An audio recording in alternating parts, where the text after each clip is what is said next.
Today I'm going to talk to you about absurdism versus tragedy.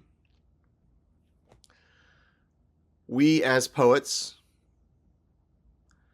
we should focus on conveying the absurd more than we should focus on conveying the tragic. And this is why I think that. Absurdity requires a certain intelligence to recognize. Absurdity is the best defense against an oppressive totalitarian regime, because those regimes are inherently absurd. Take a look at what's going on around you. A lot of the decrees coming from the higher-ups are simply absurd. A lot of people recognize that in their workplaces, not just from the government, but from any kind of authority figure. The way that they try to impose their authority often comes across as being absurd. From workplace rules and regulations to laws that we govern ourselves by, we have to recognize, isn't that funny? Isn't that weird? So if you're going to make a tragedy, and now tragedies are a viable genre traditionally in the film industry. They win awards. They would have big box office because for some reason people like to cry at the movies. They want to feel emotions. They want to feel empathy. They want to be sad. Like Terms of Endearment in the early 80s was a major hit, won a bunch of Oscars.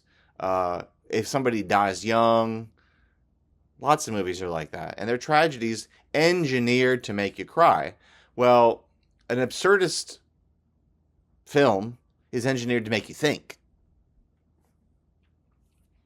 Now, a tragedy is something that we kind of have no control over. It's foisted upon us. We did nothing to deserve this tragedy. That is what a tragedy is. Now, absurdism, though, is kind of more like somebody did bring this on themselves, and yet they're suffering over it now. Isn't that absurd?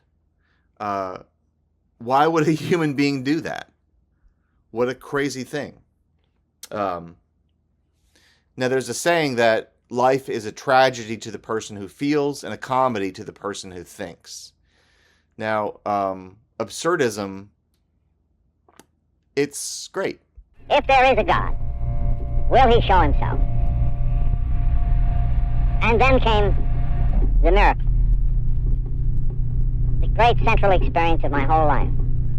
The room instantly lit up in a blinding glare of white light. I was seized by an ecstasy such as I had never known. It seemed to me that I then stood on a mountaintop where a great clean wind was blowing.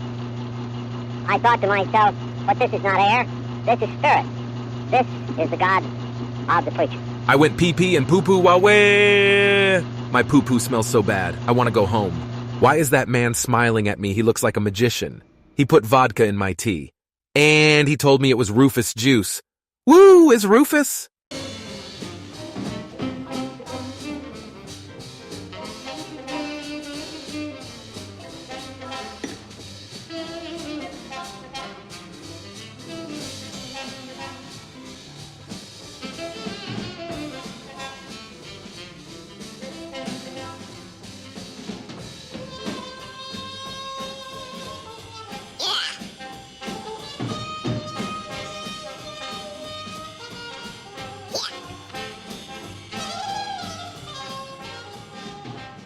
Pigeons spread diseases and massacre. You see that?